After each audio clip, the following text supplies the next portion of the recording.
Merci de nous recevoir sur Walf TV dans ce numéro de Cercle des Arts. Je suis au ministère de la Culture et de la Communication, voir Monsieur le ministre, Monsieur Abdoulaye Diop. Bonsoir, Monsieur Diop. Bonsoir. Voilà, Monsieur Abdoulaye Diop, ministre de la Culture et de la Communication. Vous êtes ministre et en même temps maire de Sédhiou. Vous avez eu à occuper des fonctions au Sénégal et à l'international. Bien évidemment, on vous qualifie l'homme fort de la Casamance et de Sédhiou, car vous représentez fortement la formation politique APR dans ce terroir, n'est-ce pas, Monsieur le ministre? Vous avez tout à fait raison. Je vous remercie de votre invitation. Monsieur le ministre, je pense que vous n'êtes pas tombé, on ne nous a pas nommé par hasard ministre de la Culture. Je pense que vous êtes passionné des arts et de la culture avant cette nomination. Je pense que la passion de la culture, elle est déjà sénégalaise depuis l'indépendance.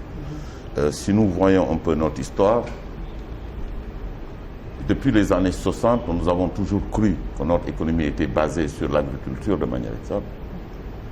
Et si on fait une observation, c'est que de l'indépendance à 80, sur les 20 premières années d'indépendance, nous avions eu 14 années de sécheresse.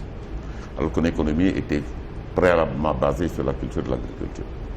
Si le pays-là a toujours continué à rayonner, c'est grâce au talent de ces Sénégalais, grâce au savoir-faire. Et je crois que le premier produit d'exportation de ce pays, c'est la qualité et le talent de nos concitoyens qu'il faut saluer. D'accord, donc Monsieur Abdoulaye Diop, on voit qu'il y a beaucoup de secteurs en ébullition en ce moment, de contexte de Covid-19, beaucoup de secteurs souffrent en ce moment, surtout celui de la culture. On voit même, on a vu récemment le mouvement d'humeur des artistes qui se sont levés pour dire non aux mesures strictes de l'arrêté ministériel concernant les interdictions, les rassemblements, les salles de spectacles et autres. Voilà, ce qui constitue un calvaire pour ces artistes. Qu'est-ce que vous avez donc fait pour ces artistes? Est-ce que le fonds qui a été alloué à ces artistes est suffisant pour eux? Je vous remercie, comme vous le dites. Le monde a été secoué depuis mars 2019 par ce qu'on appelle Covid-19. Et cette situation, c'est une situation généralisée. C'est au niveau de tous les pays. Pour preuve, dans certains pays très avancés qui sont des pays développés, on sont déjà à le 2e ou 3e confinement. Ça veut dire qu'aujourd'hui, cette maladie est une réalité. Je voudrais d'abord m'arrêter sur ce point et féliciter et remercier tout le sous-secteur qui m'a été confié, c'est-à-dire culture et communication. Pourquoi? Parce que dès le début de cette maladie, de cette pandémie, tous les acteurs réunis, comme un seul homme, sont mis autour du chef de l'État pour accompagner dans l'accompagnement, dans les mesures de distanciation, dans tout ce qui est mesures sécuritaires et des préalables qu'il faut avoir. Je crois que ça, c'est l'occasion de saluer l'ensemble du corps des artistes et des talents de ce pays-là. C'est l'occasion de saluer tout le corps, tout votre corps, c'est-à-dire l'ensemble des communicateurs, des journalistes, qui tous ont accompagné le gouvernement du Sénégal, le peuple sénégalais, pour pouvoir atténuer cette maladie. Le premier perdant dans une situation pareille, c'est l'État d'abord. L'État apolonyme et aphone. Pourquoi je dis c'est l'État? Parce que l'État a besoin d'une économie qui tourne. Parce qu'il a besoin de continuer la construction de ce pays. A besoin d'accompagner la jeunesse de ce pays. A besoin des hôpitaux pour soigner. A besoin de rendre de plus en plus ample notre sécurité. Donc c'est l'État qui a besoin d'une économie qui tourne, qui marche. Donc s'il y a quelqu'un qui a perdu déjà dans cette situation de Covid, c'est d'abord l'État du Sénégal. Mais l'État du Sénégal, dans son rôle régalien, avec le chef de l'État, il était heureux d'avoir une sûreté et une sécurité et cette solidarité nationale qui s'est traduite via le chef de l'État en dotant à ce sous-secteur de la culture et de la communication des appuis considérables. Pas pour se substituer à leurs dépenses. L'État n'est pas là pour dire Je remplace la dépense, je remplace les pertes. Mais l'État s'est dit, je joue un rôle régalien d'accompagnement et de solidarité. Je montre le bel exemple de solidarité. Et c'est pour ça que le chef de l'État, protecteur des arts et des lettres, a le premier pris la décision, dès le début, de mettre 3 milliards de francs à la disposition de ce sous-secteur-là. Et ces 3 millions de francs mis à la disposition de ce sous-secteur-là, qu'est-ce qui a été fait? Vous savez, il y a parfois beaucoup de bruit. Mais bon, le pays est un pays de bruit, il faut le dire. Oui. Quand le chef de l'État, le président de la République, a mis les 3 milliards de francs à la disposition du sous-secteur, dans le sous-secteur de la culture, il y a 8 sous-secteurs. Vous avez le cinéma, la danse, le stylisme, la musique, vous avez les arts visuels, vous avez sous-secteurs. La première des choses qui a été faite, c'est envoyer un courrier à l'ensemble de ces sous-secteurs pour nous dire c'est qui votre président, c'est qui votre vice-président. Tous nous ont répondu en disant dans le sous-secteur de la communication traditionnelle, le président c'est Tonton Baye, son vice-président c'est tel personne. Ils ont écrit. Ensuite, on leur dit dans l'organisation qu'on va mettre sur place, on va coopter par sous-secteur le président qui va faire partie d'une commission d'orientation. Et ce comité d'orientation avait pour rôle de faire le split, le partage des montants, de ceux de nous accorder. Dire par exemple la musique, ça va être 1,5 milliard. Dire les arts visuels, ça va être 500 millions de francs. Dire le cinéma, ça va être 500 millions de francs. Pour faire le partage de l'ensemble des 3 milliards de francs. Après ça, courrier a été envoyé à chaque sous-secteur pour leur dire comment vous comptez vous organiser. Comment vous comptez vous organiser. Et chaque sous-secteur nous a fait remonter le type d'organisation. Je donne un exemple. Pour les arts visuels, que je salue au passage, sont dit, nous, cette période nous a permis de créer. Nous sommes dans la création. Notre gros clientèle, notre gros marché, c'est quand il y a des foires à l'international. Il n'y a plus de foires. C'est la biennale. Il n'y a plus de biennale. Oui. Ils se sont dit, nous, ce qu'on préfère avec nos 500 millions de francs, nous allons créer un comité pour racheter ces arts, ces produits artistiques. On va faire un comité qui va tourner pour acheter, pour le compte de l'État. Nous allons vous acheter pour 500 millions de francs de produits artistiques, de tableaux, de tout ce que tu veux, avec un comité qu'ils ont créé eux-mêmes de sélection. Et nous allons mettre ça à la disposition de l'État, c'est-à-dire via le ministère de la Culture, via sa direction du patrimoine culturel, qui à charge va doter l'ensemble des édifices publics, des ambassades de ce sous-secteur. Voilà le type d'organisation qu'ils ont. Les autres, dans le cadre de la musique, il y a eu 1,5 milliard. Des 1,5 milliard, ils se sont entendus pour que les non-inscrits à la SODAV prennent 500 millions de francs et les inscrits à la SODAV prennent 1 milliard de francs. Parce que dans les statistiques que nous avions, la SODAV c'était 9 000 et quelques membres. Les non-inscrits qui ont pris les 500 millions sont tombés d'accord avec leur listing, dire nous allons faire un partage égalitaire, montant divisé par acteur. Au niveau de la SODAV, il y a eu 2 écoles au début. Oui. Une école qui pense qu'il faut hiérarchiser les artistes, catégorie A, B, C, D, E, et en fonction de leur catégorie, un montant va leur être alloué. Et l'autre catégorie qui dit, non, il n'y a pas de catégorisation, il faut que ce soit égalitaire. Ça, c'est une discussion entre eux, moi je ne m'y mêle pas. Ce que je pourrais constater, c'est que s'ils ne sont pas entendus, au moment de la fermeture des comptes de l'État, je prends des chèques, on va construire des hôpitaux ou faire autre chose. Finalement, ils se sont entendus dans le partage égalitaire. Dans ce partage égalitaire, finalement, la SODAV a donné pour 3 000 et quelques membres au lieu de 6 000 et quelques. Donc, a donné 400 et quelques millions de francs, 467 millions. Il restait 531 millions. Soit il fallait réactualiser la base de données de la SODAV, il y a des gens qui sont décédés, il y a des gens qu'on ne retrouve plus. Quand ils m'ont dit ça, ils m'ont écrit un courrier, ils ont rendu les 535 millions, j'ai envoyé à qui de droit avec les éléments de but pour que l'argent rentre dans la disponibilité. Voilà ce que je vous dis. Alors, c'est beaucoup de compassion, je suis tout à fait d'accord, c'est beaucoup de compassion. Mais est-ce que la répartition a été bien faite? Parce que j'ai entendu qu'il y a eu des doublons et que donc je ne peux pas rentrer. Mon rôle, c'est pas c'est pas la distribution par rapport au comité d'orientation par sous-secteur. On dit le sous-secteur du cinéma, vous avez 500 millions de francs, ils ont une organisation, je vais voir, de 500 millions de francs. Donc c'est à eux d'organiser ça. C'est pas mon rôle, ça. C'est pas mon rôle individuellement de dire non. C'est par sous-secteur, on s'est entendu avec le modèle opérandi mis en place, le type de dispatching. Et moi, la seule chose que je demande, c'est qu'au retour, qu'on m'amène les évidences. On a donné à Fatou 120 000 francs ou 126 000 francs, que j'ai les évidences avec la carte d'identité de Fatou, que les 126 sont bien arrivés sur Fatou.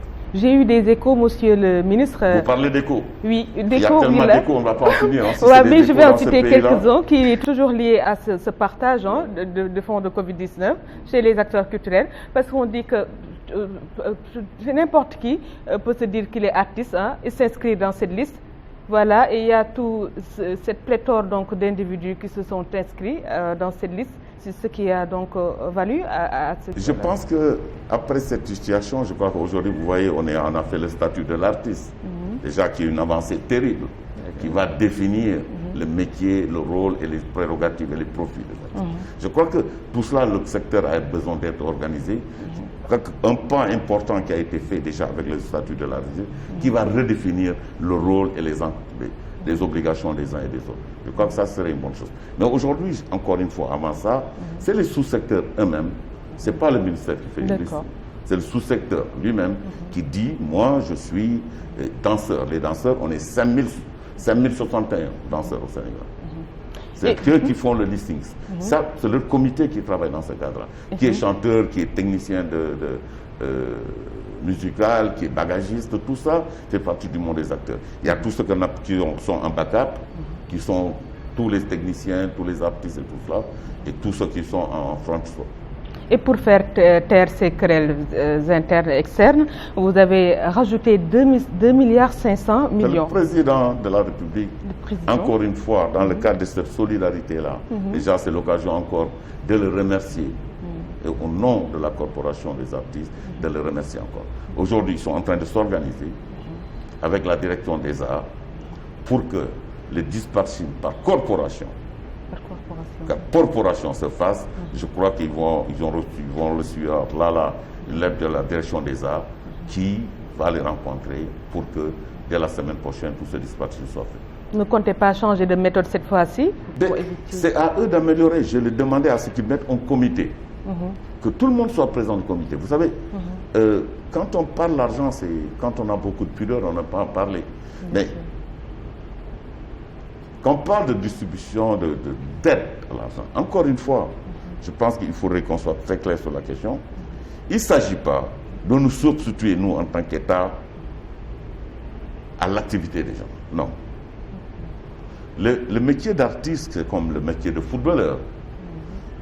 C'est des métiers aussi à risque. Vous pouvez être un footballeur talentueux, vous passez de là, vous devenez multimilliardaire, une fortune du jour au lendemain. Mais entre le footballeur potentiel, remarqué, avec un bon contrat, et quelqu'un qui a l'ambition de l'être, il y a tout ce monde-là qu'il faut tenir en compte. Maintenant, il faut la première expérience, je crois que ça va servir à l'équipe et à toutes les structures-là de mieux s'organiser. Je pense que tout le monde a conscience qu'il faut améliorer l'organisation. Le secteur de la culture, le parent qui est, voilà, je veux dire la culture qui est un parent pauvre, donc qui est délaissé, voilà, la culture est laissée à elle-même au Sénégal. Surtout en cette période. Oui, monsieur le ministre, parce qu'en cette période de pandémie, beaucoup de voix se sont levées, mais on a surtout visé les artistes. Ce sont les artisans qui se sont levés. Récemment, on a vu que leur mouvement d'humeur, parce que c'est eux qui ressentent le plus la crise de cette pandémie de Covid-19. Et les restaurateurs? Oui, les restaurateurs en font partie. Et les hôteliers? Mais quand on gère un pays, on perd un pays dans son ensemble. Quand on annule tous les événements culturels, madame, je suis d'accord, je suis solidaire, mais c'est la spécificité du métier. On ne peut pas, aujourd'hui, dans cette période de pandémie, c'est ce qui sont le plus riches, c'est les gens de la santé qu'il faut féliciter et les remercier. Parce que c'est par rapport à leur contexte, à la spécificité de leur métier. Mais ce qu'il faut voir, ce qu'il faut savoir, c'est que l'État a un rôle de protection, de protéger le taximan, de protéger le menuisier, de protéger le maçon, de protéger le Sénégalais, quel qu'il soit dans le territoire, ou même hors du territoire. Aujourd'hui, il s'agit de la santé de nos concitoyens. Madame, aujourd'hui, on est en train de faire une prolifération. Vous pensez qu'à Paris, les chanteurs ils vont chanter? Vous pensez qu'aujourd'hui, à Londres, présentement, ils vont chanter? Où on est au confinement général? Vous pensez qu'en Allemagne, ça va se faire? Tout est annulé. Mais il est heureux. Quand on voit ce qui s'est fait dans la sous-région, il est heureux de dire je suis un artiste sénégalais et le pouvoir central a eu toute la solidarité et toute la compassion pour accompagner nos artistes qui sont de vaillants artistes, qui sont de vaillants talents. Après le post-Covid-19, monsieur le ministre, quel est votre plan de relance? Il faudrait déjà qu'on parle de l'économie globale. Honnêtement, je prouve, comme le président de la République, toute ma solidarité, toute ma compassion avec ces gens qui nous font énormément de plaisir, qui sont des gens talentueux, qui ont rapporté le drapeau sénégalais partout dans le monde. Je crois qu'on leur doit respect et talent. C'est pour ça qu'à l'entame de mon discours, je disais, le talent du Sénégal est le vrai critère de la diplomatie sénégalaise. Parce que partout où nous sommes au Sénégal, ça c'est salutaire. Mais il faut aussi qu'on ait conscience d'une chose. On vit un contexte assez particulier. Vous voyez dans des pays qui pensaient avoir réglé les problèmes de questions sanitaires depuis des centaines d'années, aujourd'hui, ils sont incapables devant cette pandémie-là. À date, on s'est dit, on n'a pas de remède. La meilleure chose, c'est les distanciations, c'est les ports de Mars. Mais aujourd'hui, on ne peut pas laisser proliférer. Parce que si on dépasse ce niveau-là, personne ne pourra gérer. Et ça, c'est la responsabilité de l'État. L'État, dans la prise de décision, ne prend pas des décisions de manière sectorielle. Prend dans l'intérêt global, l'intérêt général de l'ensemble des Sénégalais, et quel que soit leur corps de métier. Et ça, il faut le comprendre. Alors, quand je reviens à la question précédente sur la culture de ce pays-là, je disais que ce pays est un pays de talent depuis l'histoire. En termes d'infrastructure, aujourd'hui, il n'y a pas de complexe à se faire. Quand on parle du musée des civilisations noires, aujourd'hui, ce musée des civilisations noires est classé 4e des 250 musées du monde. Donc de il faut qu'on soit 1960, fiers de ce que nous sommes. de 1960 Vous savez, à quand on nos parle jours. du Sénégal là, en l'intérieur, Oui. quand on parle de ce pays-là, et qu'on ait des étrangers qui viennent, et quand ils viennent, ils ont envie de revenir, j'ai l'impression qu'on ne parle pas du même pays. Ce pays est un pays qui est dans de bonnes mains, est un pays qui avance, est un pays qui a une signature, est un pays qui est respecté. C'est ça la vérité. Quand je parle du musée des civilisations noires, c'est une réalité. C'est aujourd'hui dans C'est le plus classement grand mondial. joyau au Sénégal actuellement. Mais j'ai dit c'est 4e des 250 musées. On a des rendez-vous aujourd'hui culturels qui sont des rendez-vous culturels crédibles. Quand je parle de la Biennale des Arts, la Biennale des Arts aujourd'hui est 5e des 500 biennales du monde. C'est une biennale crédible, comme le FEPACO à Ouaga, comme le Massa en Côte d'Ivoire. Donc, ça veut dire qu'aujourd'hui, nous avons des infrastructures aujourd'hui qui sont de renommée internationale. Nous avons des rendez-vous qui sont des rendez-vous. Et dans le cadre de cadre visuel, aujourd'hui, nous avons des signatures sénégalaises qui font la joie et le bonheur de tout le monde. Et on ne peut pas dire cela sans parler des manufactures de Thiès. Les manufactures de Thiès sont uniques dans le monde. Et tout cela, c'est un fameux du Sénégal. Je pense qu'il y a une forte diplomatie culturelle. Et quand vous dites en termes de projection, quand on voit depuis 2012 la nomenclature budgétaire du ministère de la Culture et de la Communication, on sait qu'il y a une véritable volonté politique. Une véritable volonté politique de faire du Sénégal déjà un hub culturel. Un hub culturel déjà pour l'Afrique et ouvert au monde. Dans le Sud, ça fait 18 ans qu'on avait le projet du mémorial Diola. Il a fallu une volonté réelle politique du chef de l'État pour que ce mémorial-là soit en construction. Depuis une trentaine d'années, une quarantaine d'années, on avait le projet du mémorial Gorée Almadies. Le mémorial Gorée Almadies, ça fait plus de 30 ans que l'appel d'offres a été fait, que le concours architectural a été fait, et jusqu'à présent, c'était dans les tiroirs. Il faut réellement une volonté forte pour que ce mémorial vienne boucler la boucle, appelé le mémorial Acte et le mémorial de Caraïbes, pour que on dise au Sénégal, on trouve en Afrique, et pour la postérité et pour le monde, un mémorial qui va représenter notre histoire du pardon et qui va nous donner l'ordre à venir. Je crois que ces perspectives, c'est des perspectives hyper importantes. Ça va être un joyau du monde. Grosso modo, Monsieur le ministre, vous voulez dire que le Sénégal doit être fier de ses édifices culturels? Absolument. Absolument. Le Sénégal doit être fier de sa politique culturelle. Le Sénégal doit être fier du talent de ses compatriotes qui sont des Sénégalais. Le Sénégal doit être fier de son histoire. Et je crois qu'aujourd'hui, quiconque, je reçois du monde, de tous les mondes. Et le Sénégal a une signature, a un respect grâce à sa culture. Qu'est-ce qui reste à être amélioré s'il y a quelques défaillances? Tout doit être amélioré. C'est comme un pays qui est en construction, ça ne finit jamais. Une maison en construction chez vous, ça ne finit jamais. Mais c'est ça le projet de construction. Mais il faut avoir la volonté réelle, mettre tout le monde autour de l'essentiel pour qu'on puisse aller très loin, très très loin. En tout cas, il y a beaucoup de doléances, de certaines doléances inhérentes à la construction, voilà, d'une école publique de cinéma. Il n'y en a pas au Sénégal. C'est comme si la cinématographie n'est pas mise en avant. Alors, je vais vous dire, pour la cinématographie, depuis l'avènement du président Macky Sall, on nous a mis sur place un fonds pour le cinéma d'1 milliard de francs par an. Et ce fonds pervenait à tous ces gens-là de les accompagner. Et nous sommes très fiers de notre cinéma. Après Félicité, après Mati, l'année dernière, Aléaos. Aujourd'hui, encore une fois, le Bamoum Nafi, qui est un film qui vient d'être sélectionné pour les Oscars. Et tous les Sénégalais, tous les vont travailler dans ce cadre-là, que j'ai reçu la semaine dernière déjà en vidéoconférence. Quand vous parlez un peu de l'école de la cinématographie. Parce qu'il y avait déjà un terrain qu'on avait calé pour construire cette école, mais finalement, on a changé tout ça. Le 26, je reçois déjà le partenaire de l'AFD pour les études préliminaires. Ok. Ce 26 D'accord. Dans une dizaine de jours. D'accord.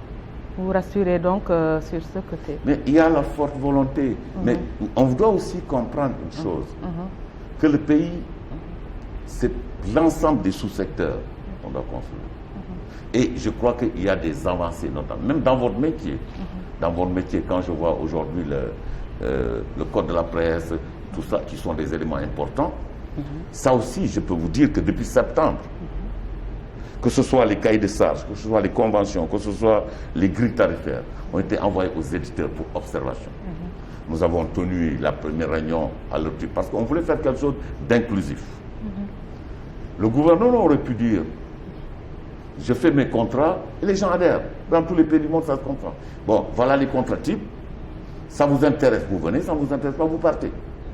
Mais on s'est dit, on va être plus inclusif, c'est ça aussi le dialogue sénégalais. Mais ça ne doit pas aussi retarder, parce que chacun, après, a ses prérogatives, a son rôle à jouer. Et dans tout ça, l'État doit être droit dans ses bords et jouer ça, son rôle dans ce qui s'agit de la régulation du secteur.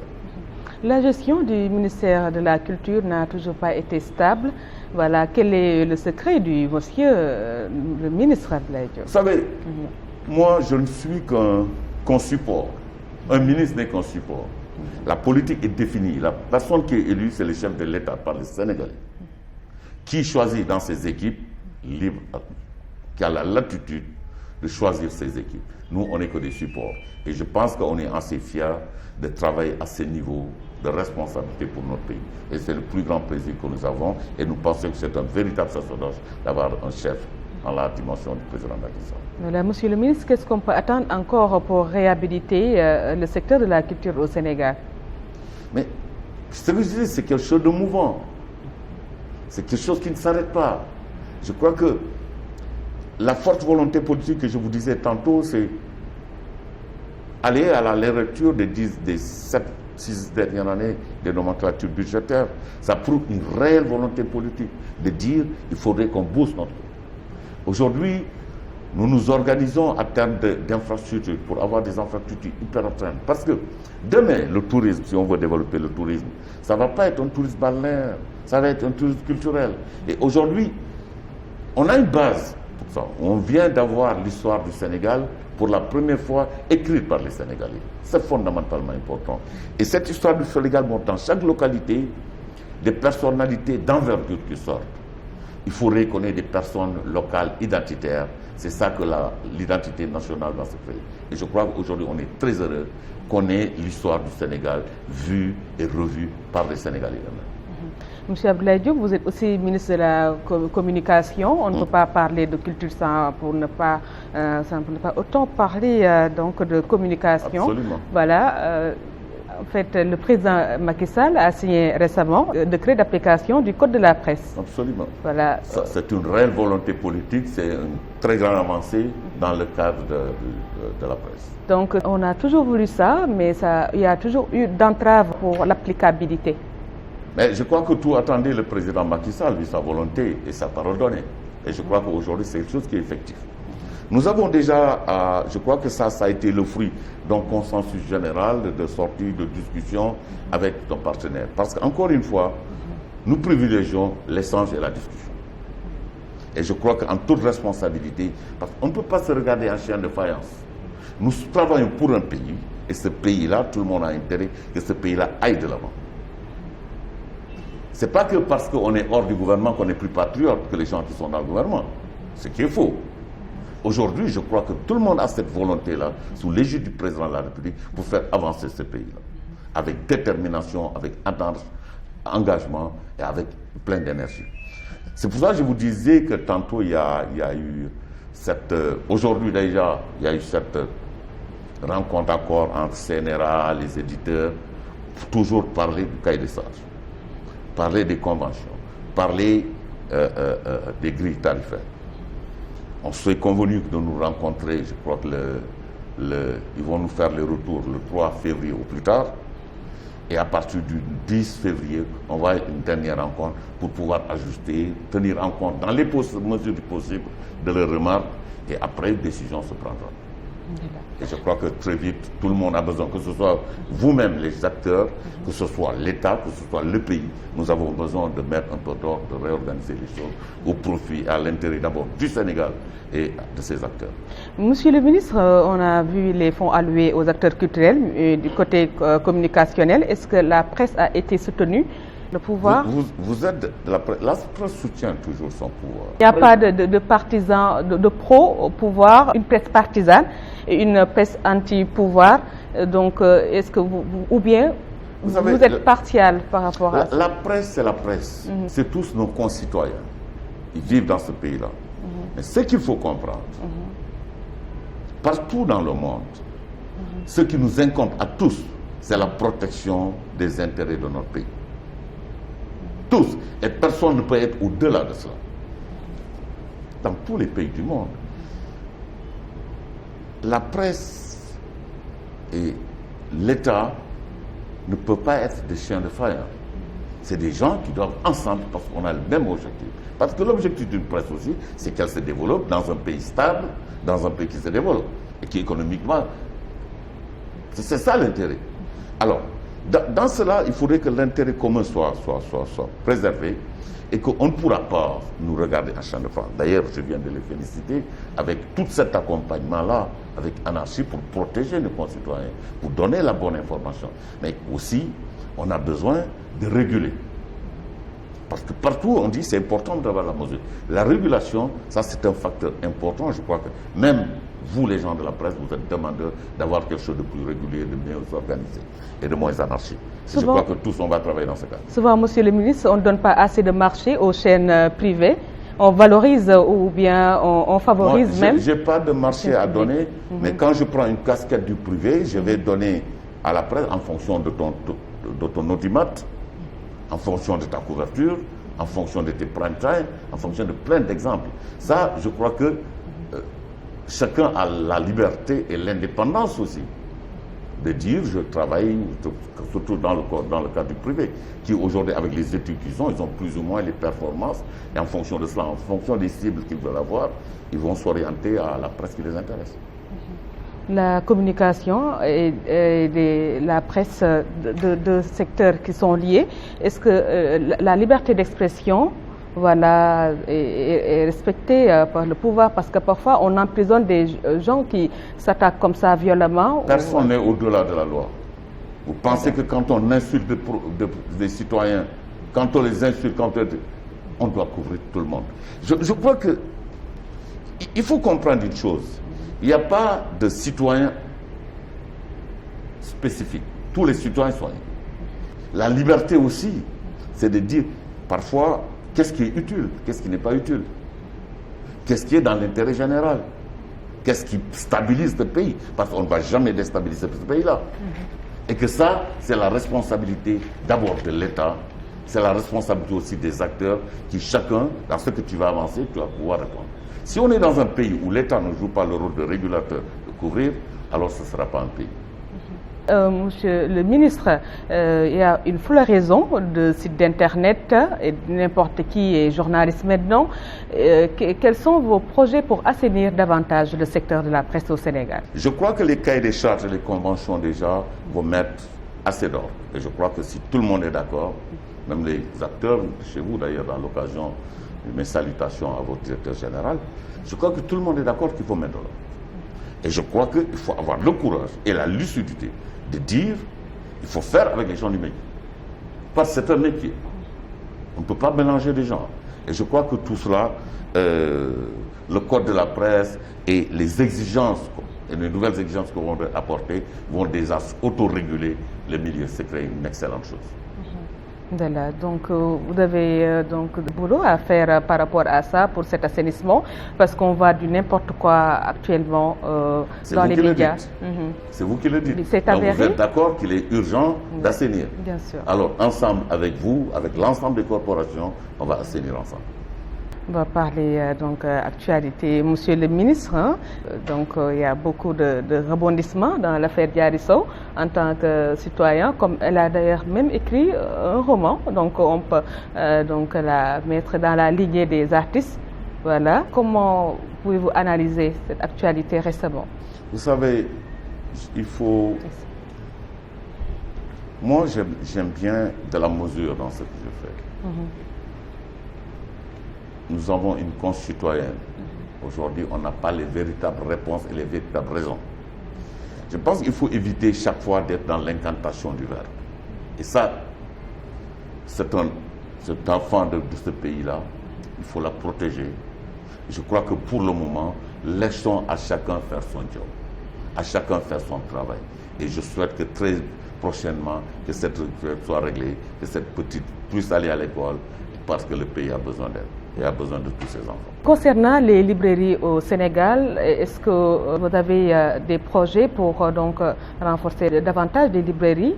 Voilà, parce qu'avant, les élèves s'adonnaient plus à la lecture, mais maintenant, on voit qu'il y a donc un écart par rapport à ça. Est-ce qu'il n'est pas temps que le ministère de la Culture veille à cela, donc doter des librairies, des livres et donc inciter davantage les élèves à lire? Écoute, le constat, il est général. Je crois que le constat, il est général. C'est les types de lecture et les habitudes qui vont changer. Il faut qu'on s'adapte à notre contexte. Là, je vais aller déjà dès demain pour les classes qu'on est en train de, les centres de lecture et de trucs qu'on est en train de faire installer à l'intérieur du pays. Et ça, c'est important, c'est ça aussi l'équité et l'équilibre d'un pays. Je crois qu'aujourd'hui, le constat général, c'est que c'est la manière de lire. Quand on était gamin, on allait dans les centres culturels, on allait passer les journées là-bas. Aujourd'hui, les mêmes livres peuvent être lus via Internet chez vous. Donc, aujourd'hui, on doit pouvoir s'adapter à notre environnement. Et que la réalité du numérique aujourd'hui, c'est une réalité absolue, même dans la librairie de la littérature. Et qu'à terme, moi, je crois que de plus en plus, les gens vont être dans les sites via le numérique pour lire. Mais le physique, le hard copy, comme on dit, va céder sa place au numérique. Je crois que c'est la manière de lecture qui est en train de faire. Monsieur le ministre, que pensez-vous de l'annulation de la rencontre gouvernement-presse qui devait se tenir ce jeudi? Finalement, on l'a annulée. Voilà. Est-ce que dans ce contexte de Covid-19, je pense que le gouvernement doit davantage être aux côtés des citoyens. Donc, s'il ne veut pas, ou bien s'il annule cette rencontre avec la presse, quel impact peut-il y avoir? Voilà. Pourquoi vous voulez voir partout le diable? Vous voulez que vous appréhendez un peu ça? C'est l'État qui a pris la décision de dire je fais ce mode de communication. Ce n'est pas quelque chose qu'on impose à l'époque.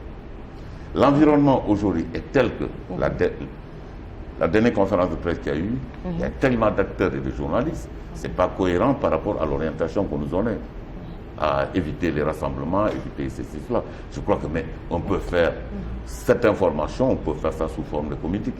L'État continuera à communiquer, mais adaptera les formes par rapport au contexte global.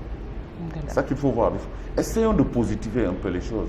On voit donc cette flambée de décès causée par le Covid-19 ces temps-ci. En tant que citoyen, en tant que ministre, qu'est-ce que vous préconisez pour C'est avec beaucoup de désolation et de compassion parce qu'il s'agit de nos pays, il s'agit de nos concitoyens malades, je le domaine de prompt rétablissement. On perd de nos concitoyens, de valeureux concitoyens. Aujourd'hui, à date, l'État joue son rôle, fait ce qu'il doit faire. C'est de dire, aujourd'hui, nous n'avons pas de médicaments. Le seul remède que nous avons partout, c'est la discipline de nos concitoyens. Et pour cela, voilà les cadres que je vous défends. C'est quoi? C'est les distanciations, c'est faire attention, c'est la VCB.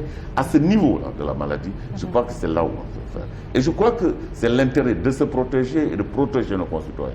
Je crois qu'on est très touchés tous parce que c'est nos concitoyens qui meurent.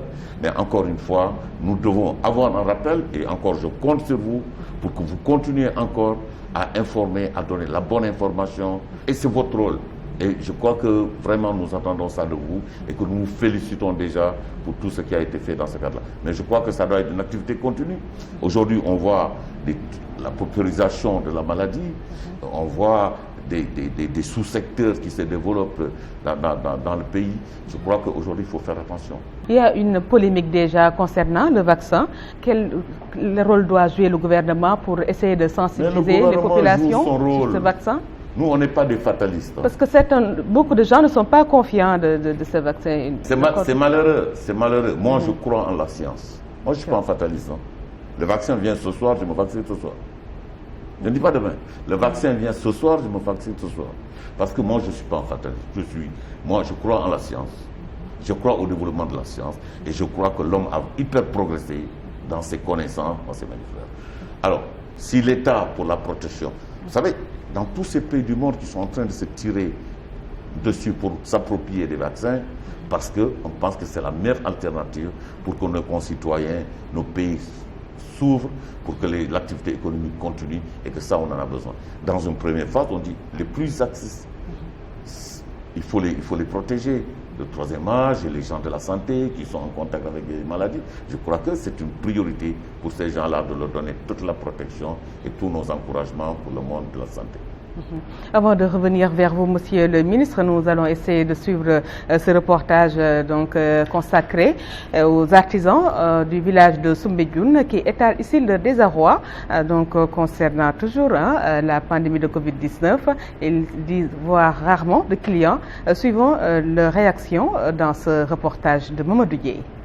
Nous sommes à Soumbédioune, plus précisément au village artisanal. Ici, il fut des moments où les œuvres d'art se vendaient à merveille. Il s'agit vraiment d'un métier très noble. Il faut que les Sénégalais savent que l'artisanal, les gens qui l'ont tenu, qui l'ont vécu, sont des nobles. Mais quelque temps après, le Covid-19 est venu bouleverser toutes leurs activités. Les touristes ne viennent plus, c'est presque le chaos dans ce marché. Ça nous a beaucoup impacté. Bon, je peux dire que ça fait plus de 9 à 10 mois ici, on n'a pas travaillé. Nous, les artisans, on n'a pas un salaire. On vit cela nos moyens ici. On vit à travers si on vend quelque chose pour survivre. Les activités sont presque à l'arrêt. Les clients ne viennent que très rarement. Et l'État, pour sa part, a tenté de sauver la mise en octroyant des subventions aux acteurs. Un geste très appréciée. Bon, cette démarche, on l'apprécie bien parce que le ministre a donné le coup d'envoi le vendredi passé, une totale de 25 milliards. Ils ont réduit les 35 milliards à 25 milliards. Donc, ils ont mis en cours les 5 milliards. Donc, tout le monde reçoit 150 000. Même si d'autres jugent très insuffisante la somme reçu. 150 000 moom wax dëgg yàlla buñ la waxee dëgg day mel ni ndékki si ñun parce que xam nga ni borom kër moom 150 000 yor ko. Et on est 3000 personnes et ces 3000 personnes maintenant je les vois en courir pour voir leur portable. Quelqu'un qu'on donne 150 000, tous les artisans connaissent nous combien on gagne. Toutefois, les acteurs évoluant dans le secteur de l'artisanat suggèrent au gouvernement de mettre en place une politique adéquate afin de redorer le blason de leur métier. Lui, il n'a qu'à communiquer avec les hôteliers pour qu'ils puissent faire des réductions envers les touristes, qu'ils diminuent leurs hôtels. S'ils diminuent les taxes, je pense très bien les touristes auront le courage de venir ici au Sénégal. Depuis l'apparition du coronavirus au Sénégal et l'instauration de certaines mesures restrictives, tous les secteurs sont quasiment en berne, particulièrement celui de l'artisanat. Ainsi, tout le village artisanal de Soumbédioune invite leur ministre de tutelle à trouver des solutions afin que leur souffrance soit atténuée. Voilà, Monsieur le ministre, on voit ici donc l'amertume des artisans sénégalais, voilà, les artistes qui sont au village artisanal de Soumbédioune, voilà, qui crient le ras-le-bol, voilà, concernant toujours leurs problèmes. Ils disent qu'ils ne voient plus de clients qu'auparavant. Toujours, voilà, les rafales ou bien les ravages de cette Covid-19.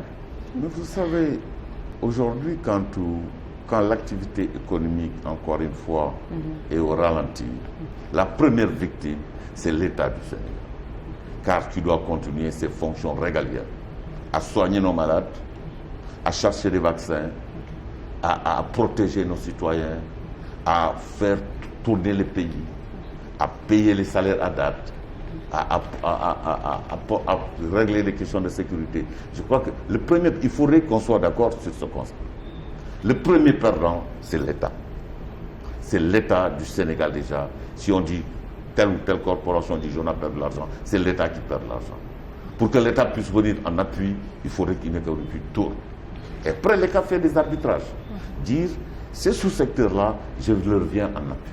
Encore une fois, l'État ne peut pas se substituer aux pertes des gens. Que ce soit clair de ce point de vue. Alors, les artisans, c'est une activité, une morosité économique dans tout le monde entier. Si le profil de leur carrière, c'est les touristes, et que ces touristes-là ne peuvent pas voyager, et que ces touristes-là ont d'autres priorités en tête, il est clair qu'il y aura des conséquences sur ça.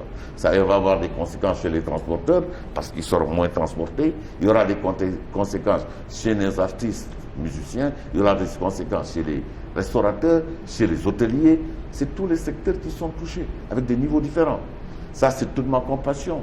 Et que il faudrait que nous, les Sénégalais, nous allons nous substituer aux étrangers pour aller visiter de plus en plus les véritables clients. Et que le potentiel que j'ai dit, même touristique, le véritable potentiel touristique, créons un tourisme local. Le tourisme local qui constate que les gens de Walfadjri vont aller au nord du Sénégal, les gens du nord du Sénégal vont aller à Tambacounda pour connaître ces merveilleux pays-là dans le cas des essais. Monsieur le ministre, il y a eu beaucoup de pertes cette année dans le domaine culturel. Le décès de Al-Farouk, voilà, qui a été nominé. Voilà, j'ai même vu vos témoignages.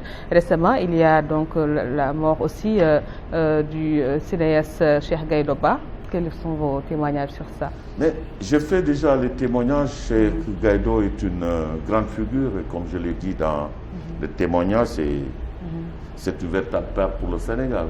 Farouk, c'est la même chose. J'ai été jusqu'à Bignona.